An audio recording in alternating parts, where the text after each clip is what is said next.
Welcome to Awakening You channel. If you appreciate what we do, please support us. Thank you. Today we are going to talk about the animals on your planet. What are animals? Many ask themselves, why are there so many animals on the surface of your planet? Of the most varied breeds, types, sizes, colors. Yes, God had a lot of work. Those who created each of these animals had a lot of imagination, and everything was done for the most beautiful balance, that is, you have the strongest and the weakest at the end. Normally, those that are, the so-called weakest, which are the smallest, reproduce at an accelerated rate. As the chain goes up, reproduction becomes slower and takes longer. As you usually call it the food chain, that's exactly it, so that there is balance. This is how it was thought and this is how it was done. Then you might think, but why so many? Think about this, think about the size of your planet. Imagine there was only one animal, let's put it that way, of each size within the chain. And the larger one would feed on the smaller one, and so on, until it reached the last one. It would be very monotonous, wouldn't it? You look at your forests and always see the same animals. What a dull thing! So, God, in His infinite wisdom and perfection, created many with the same function, and each one dominating a piece of your planet, so that as you move, you see new things and don't know which one is the most beautiful. Everything exists in balance. Then the man came. All animals, even those you can't stand when you enter the forests, lived in balance. With the arrival of man, everything changed. That tree that was once home to many small animals is no longer there, so all those little animals had to move and went to another tree. Of course, the other tree couldn't handle it, because there were too many people eating in the same place. This is a very simplistic way of explaining to you what pests are. The insects that eat your crops are insects that have nothing more to eat than they used to eat. They took away their food. So they come where there is. They attack your crops.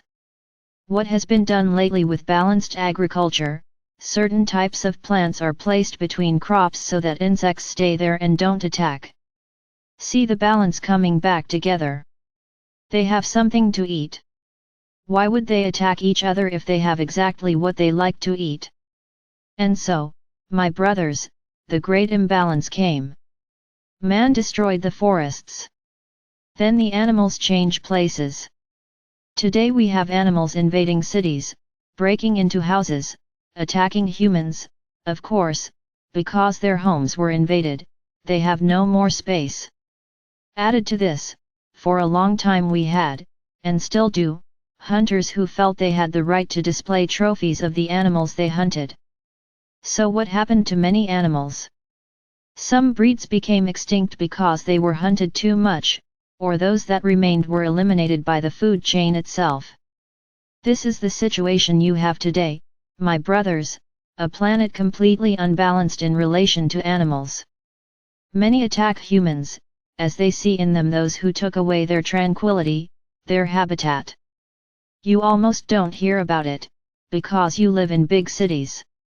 But among the people closest to the forests, many humans are being killed, first by the invasion of the animals' lands, and second by the imbalance of the predator, of these same animals. Each animal lives in balance because it has a predator. At the same time, he is a predator, but there is someone who is his predator. If there are few predators, those below begin to reproduce indiscriminately. And then everything gets out of control. My brothers, everything on the planet is balance. Everything is balance. But humans, you humans, have broken this balance, in all kingdoms, whether on earth, in the heavens, or in the seas, with so much trash that you threw. Today you see animals dying with a lot of garbage inside them. You have no idea how dirty the bottom of your oceans are. You only see the surface. If you could see the bottom, you would be horrified. Now let's talk about another class of animals, those that allow themselves to be domesticated. Each human, each family, who approaches an animal, who takes it to raise, creates a link of light with that animal. A bond of love. It's as if he became, energetically speaking, part of your family. For us, this is how we see you, as part of your family, because you brought them into your homes, to give them love, care, affection, food, everything as if you were a member of the family. So he's part of the family. Domestic animals often come close to you to calm you, to keep you company, to bring joy. And many, the vast majority of you, recognize this, and treat them exactly like family. They suffer when they lose them. They are sad, because they feel as if they were someone of blood who has left. This for us, my brothers, is beautiful.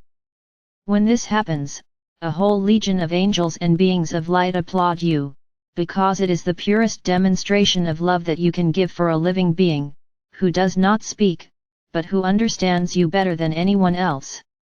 So, let's talk now about another side, those who think that domestic animals are to be trained to attack, to fight, to hate.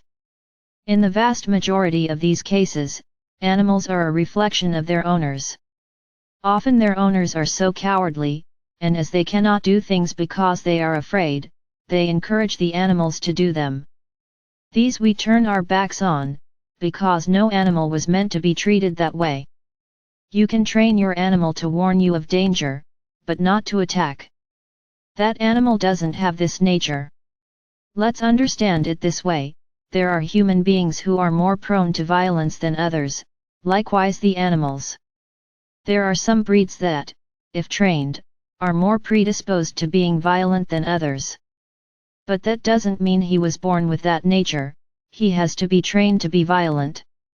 So this comes from men. Every human being who acts like this emanates the violence that is in their heart, and he will only get that back. Never the love of this animal, never the protection he thinks he has, because this animal, this same animal that he once trained to attack another, will be able to attack him, because this animal has no love for anyone. He doesn't even recognize the one who trains him, that feeds him. For him, he is just one of those many that he has to attack. There is another group. Those who think that animals are there to be mistreated and treated like animals, as they say. These are people who, for the most part, they don't have love in their hearts. They think that there is just a piece of meat moving. Is nothing. If there is food, I will give it. If there's water, I'll give it. If you don't have it, you have nothing. That's how they think. So I ask, why take the animal? For what? Let him live, even if he is released into the streets, because there at least he will have a destiny, perhaps a little better. You mistreat, they beat, when they get sick, throw it away. It's nothing, right? Then I can throw it away. It's rubbish. As I said, they think it's just something that walks. It is not a living being, it is an error of nature. Then I can throw it away. It's rubbish. Which, my brothers? Remember, I told you that when you pick up an animal you create a connection of light with them. Well, even if when you pick up that animal you don't have love for it, take just for the sake of taking, you have already created a connection with him. And by throwing him away, by mistreating him, you are doing this to someone in your family. And I can say that the consequences of this are not good, because you will reap what you are sowing. Don't think that because he is just something that walks, you won't have the consequences of your actions, quite the opposite, because these animals, they came for this purpose. So every mistreatment you do, this love that is within him is hurt, and this has a very big consequence. Many will say, "Ah, this is nonsense, it's just an animal." No, my brothers, he is not just an animal, he is a divine creation with a purpose, in fact with many purposes, the vast majority of which are to bring only good things. It is in your hands, my brothers, what you will do now. Every day I have given you some things to make you think. This is one of them. Review within your hearts, what feelings do you have for the animals in your home? What is the feeling? How cute is that little bird trapped in the cage? He is singing. Is he happy? No, he's singing his pain, his arrest. You don't understand what he sings, but he sings to the heavens, begging for his freedom. Animals that are mistreated in circuses, who are whipped to do what their owners want. For what? So that money comes in at the expense of the animal's suffering? What a great way to make money! Some zoos confine animals in tiny cells, only for humans to watch them. What an absurd thing! It's my brothers, you have a lot to learn.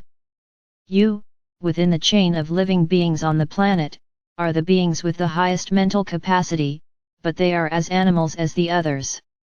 You were endowed with intelligence and rationality, but you forget that everyone else has the same rights as you, that you do not own this planet. Stop and think, my brothers. How do you see animals? The world is changing. Everything is changing. What do you think will become of animals in the new world? I guarantee you the following: they will once again have the balance they once had on this planet, and woe betide you who do anything against them. I am Archangel Michael. I'm bringing a lot of stuff for you to think about, for you to change your thoughts, your ideas, their ways of acting. We still have a little time, not much, but we have it. So do a mea culpa, and see where you can change in relation to this issue.